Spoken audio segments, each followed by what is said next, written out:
Garifuna have a saying, "The sea created us." Today, these descendants of the enslaved people live in close-knit communities along the Honduran coast, far from the noise of the world. With one foot anchored in the sea and the other in the soil, the Garifuna have never forgotten their African roots.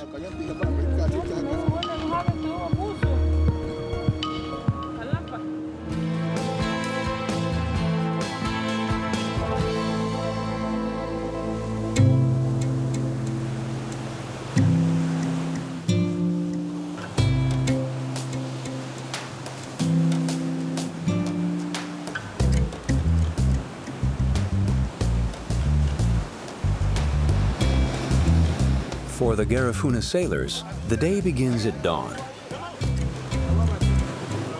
At age 52, Irito is a respected captain.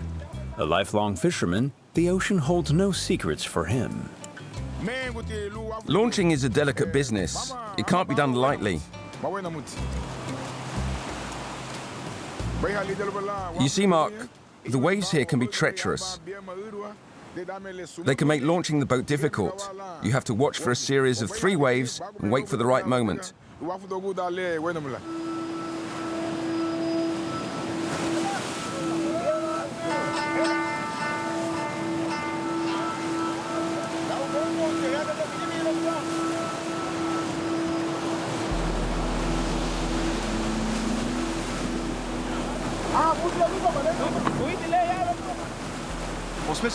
To the side, to the side. Once past the wave bar, there's no need to venture into the open sea to find fish. Irito skirts the coast. Pay close attention. Here, the sandy seabed quickly becomes deep, and the cold currents that run along the coast attract schools of fish just a few dozen meters from the beach.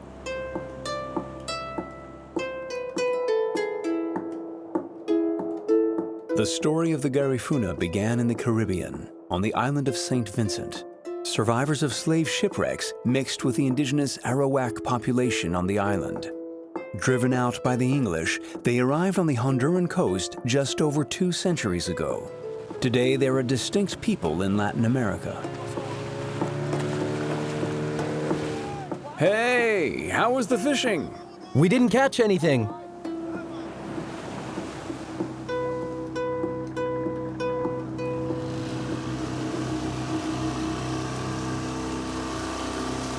Should we go here? No, over there. If we want to catch anything, we'll have to go all the way out.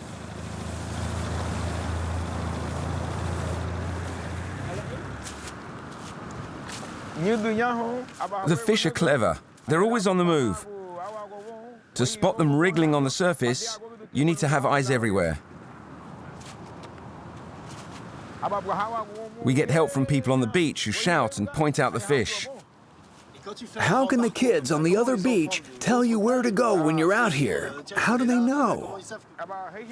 Everyone here knows how to spot the slightest tremor on the surface. We all know how to read the sea. Once the net is deployed in an arc, the men pull it in from the beach. They have to move fast if they want to trap whole schools of bonitos or sardine. Come on! They're going to escape! I hope there's fish in here. Lots of them are getting away. We've got nothing. Not much. We weren't fast enough. That's okay, we'll try a different spot.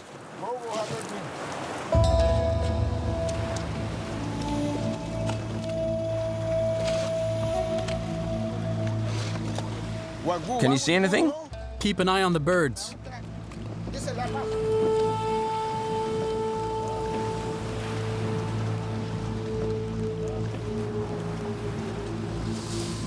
What about there?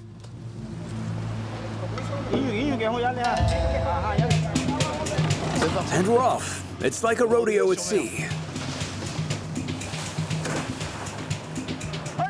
What are you doing? There are too many of you. The fish will get away. Go help them. There in the middle, there. See? We got them.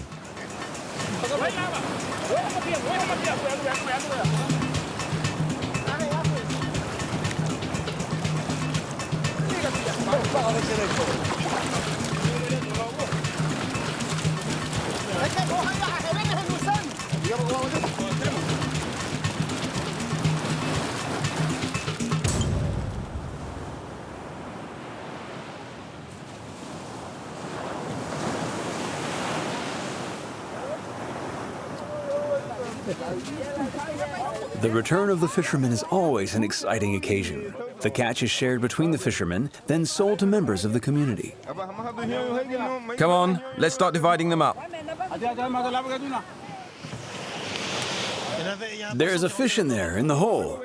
That's okay, we'll get it out. There are 7 of us sailors, so we'll make 7 shares. 2, 3, 4, 5, 6, 7, 7. After that, we'll sell the rest.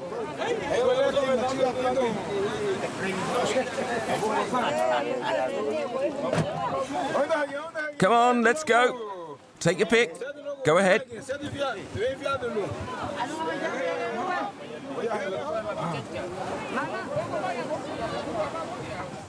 150 lempiras?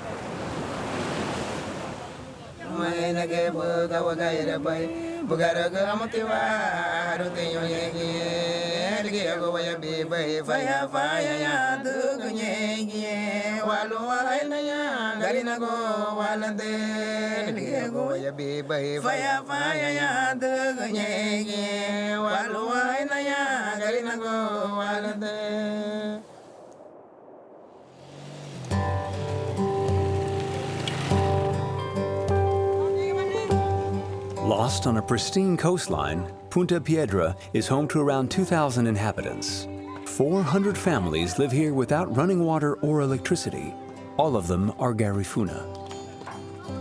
Garifuna, a name that literally means cassava eater.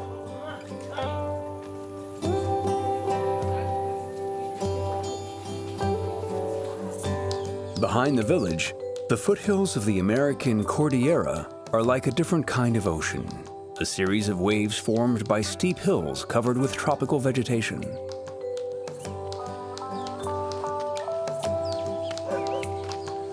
The women, like Edito's wife Celsa, are in charge of taming this wild territory.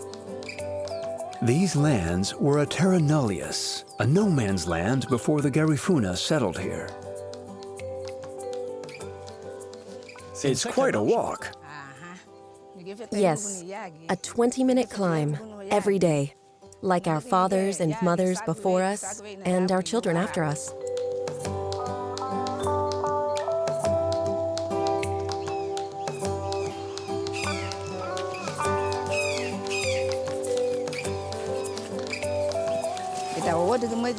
You see, if we stop working the land, the jungle quickly takes over again.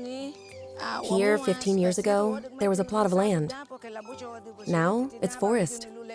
It's a constant battle with the jungle.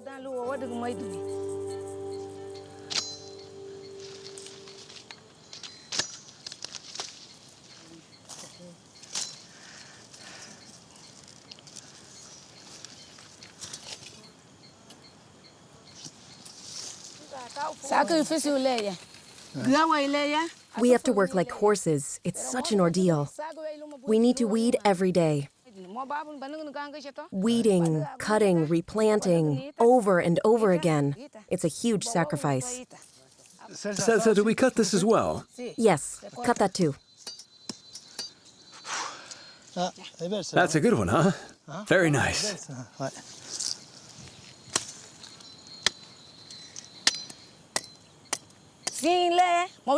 There would be no Garifuna without cassava. The cassava we grow in the forest is just as important as the fish the men catch at sea.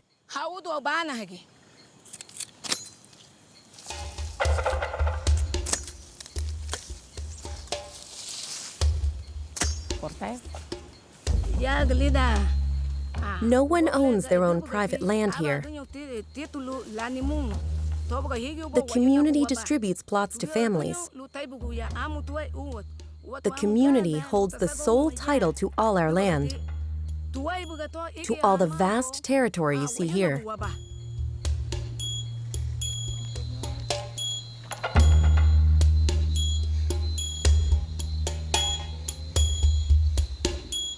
There are people who want to build hotels or grow palm oil and who would love to get their hands on it. We have to constantly fight to protect the borders of our country.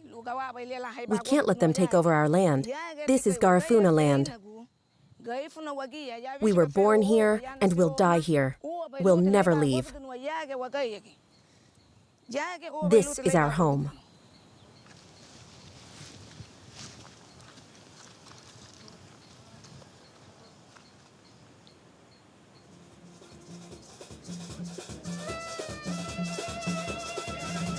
Upon our return from the hills, the women have erected a maipol, or May tree, to celebrate the end of the dry season. They dance around the pole, wrapping ribbons around it.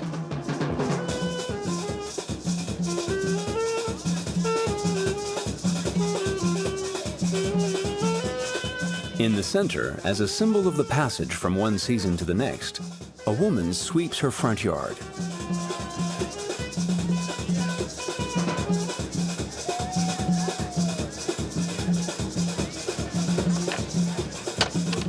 While the women dance, the men engage in their favorite pastime.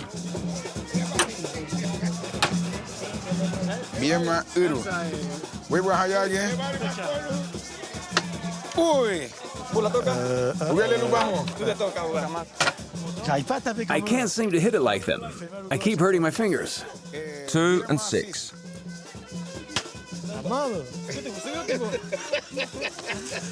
We won, Mark.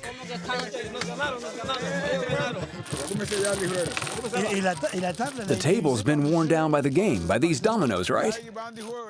It's been damaged by thousands of games. That's its only purpose. The wear is from hitting it over and over.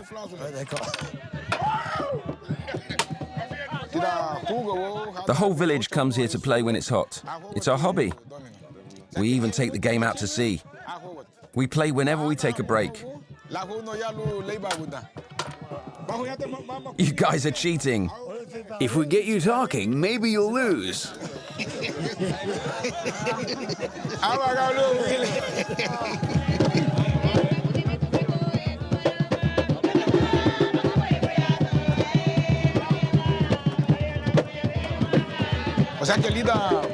Over the centuries, we've borrowed from everyone we've encountered. But the foundation of our culture is the meeting between our ancestors and the Arawak.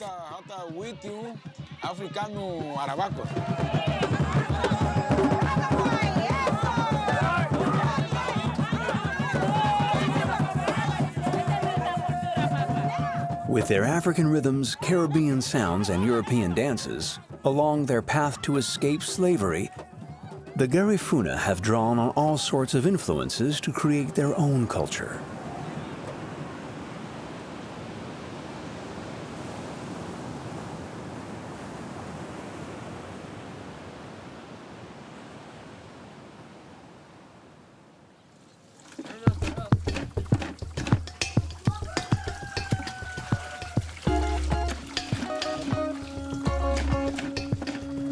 Punta Piedra wakes up with the arrival of the bus that runs between the village and the nearest town more than 2 hours away. It's a genuine lifeline for the inhabitants and the only way they can stock up on necessities.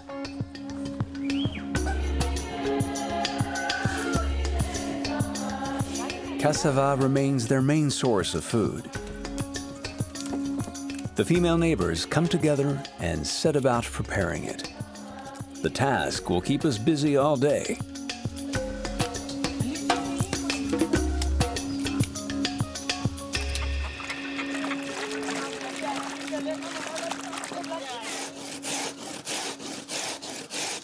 You're getting them ready for me. It's like a large file made with pebbles. Our ancestors on St. Vincent used graters like this. The same techniques have been passed down to us.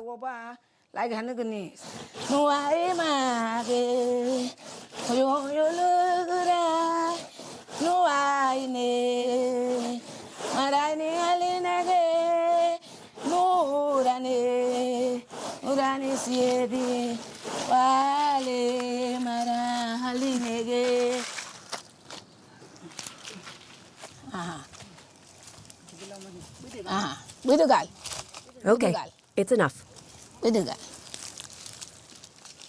To transform cassava into flour, Celsa uses a culebra, or grass snake, a long tube made of woven banana leaves. When it's in place, we just let it hang. Once it's hung, we can dry the cassava. And then you pull down on it. Yes, that's right. It's very effective for getting the juice out. It works very well. What a great technique. And with two of us sitting on it, it's faster. It flows better.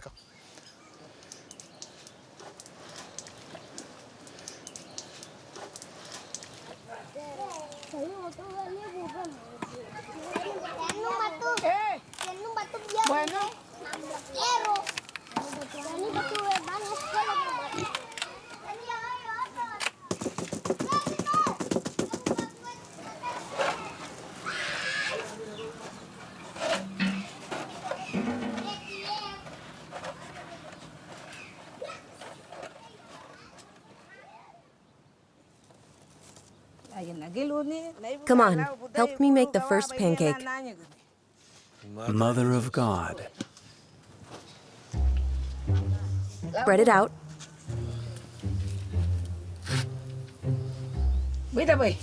Now use this.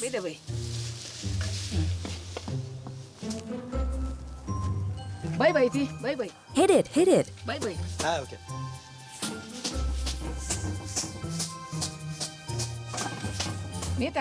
Not too much. Ah, ok, ok. Now spread it out again. Ah, ça rigidifie. It hardens fast. Come on, quick, turn it over. Ah, ok. Et c'est là This où is le where breton my fait la différence. Breton heritage comes in handy.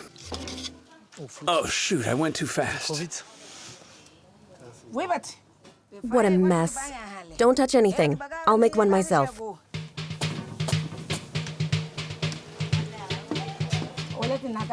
This is how you flip them.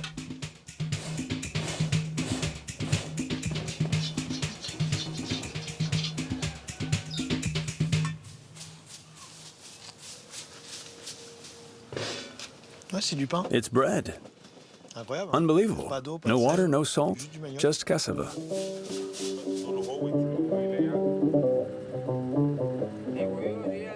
At the height of the day, the heat becomes suffocating and Punta Piedra sinks into a deep lethargy.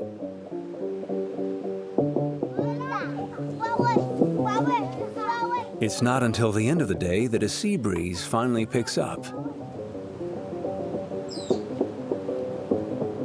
They take the opportunity to go fishing on the beach with the women and children.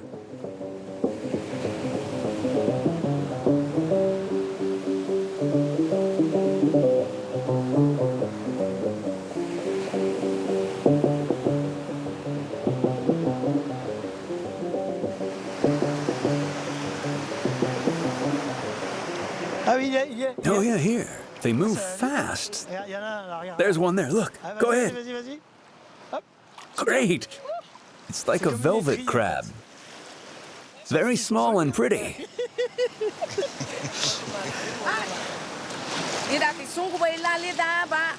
We like to go catching crabs at the end of the day. The wives come with their children. It's very enjoyable after the heat and the day's work.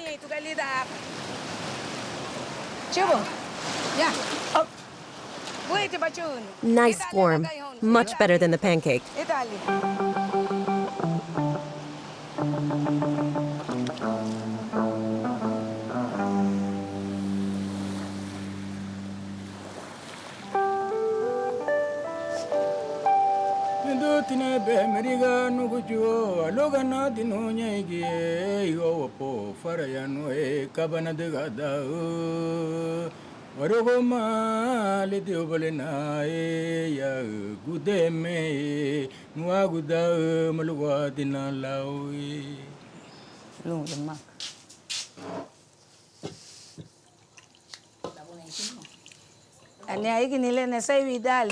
Machuca is our traditional soup.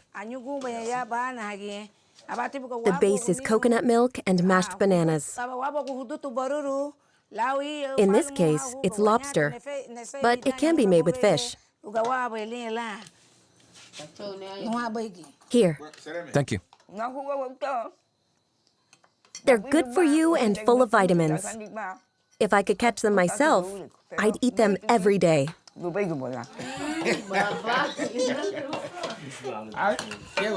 They're really delicious.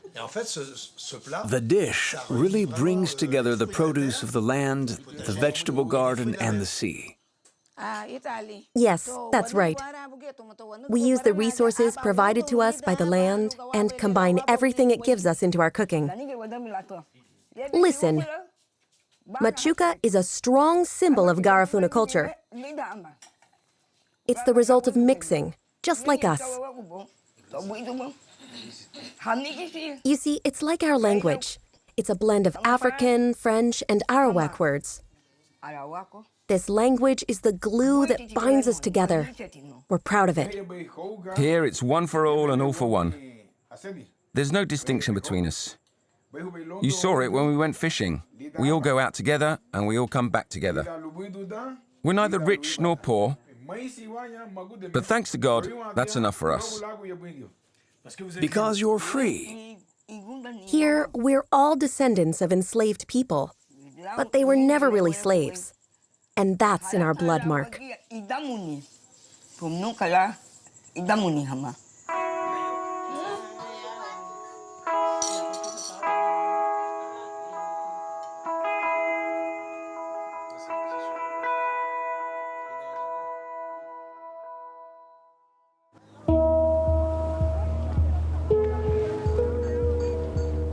Edito takes me out to sea one last time. This time we distance ourselves from the coast for a different kind of fishing.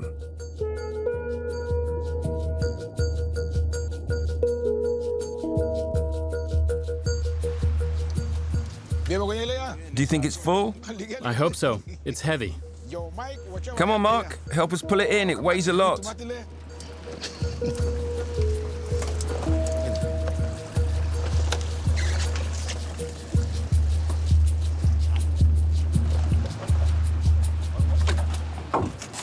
That's a nice one.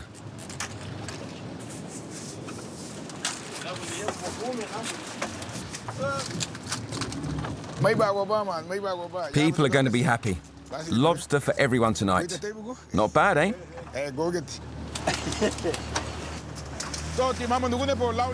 You see, whether we catch a little, a lot, or no fish at all, we're fine with anything. That's what being Garifuna is all about. Always being even-tempered. The most important thing is being together. Every day, whether at sea or on land, the Garifuna strive to preserve their freedom. Over the years, despite their wanderings, they have managed to remain themselves and keep their culture and traditions alive. The Garifuna are from here, but also from there, from Africa, on the other side of the Atlantic, a continent that still unites them despite the distance.